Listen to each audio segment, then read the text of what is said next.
माझी आई कैलासवासी रुक्मिणीबाई तेजराव टाकसाळे हिचं 24/7/2024 रोजी दुःखद निधन झालं वयाच्या 85व्या वर्षी।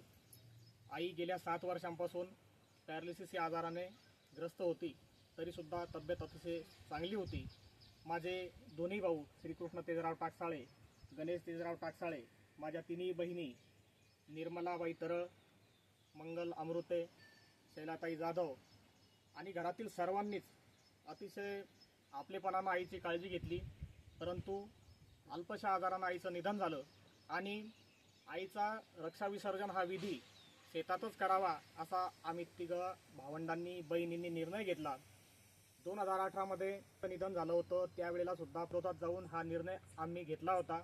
शेतातच रक्षाविसर्जन केलं होतं आणि त्यानंतर संपूर्ण राज्यभरामध्ये नव्हे तर देशभरामध्ये ठिकाणी रक्षाविसर्जन विधी हा शेतातच पार पडला। माझी आई आणि वडील आदर्श आमच्या समोर घालून दिले होते, ते आम्ही तंतोतंत पाळण्याचा प्रयत्न करतोय। निसर्गाचं संतुलन राहावं, आपल्या नद्यांचं पावित्र्य जपलं जावं म्हणून आम्ही हा निर्णय घेतला। आमचे सर्व भाऊबंद, माझे काका काकू वहिनी सर्व भाऊ या सर्वांनी माझ्या आईवडिलांची खूप काळजी घेतली आहे।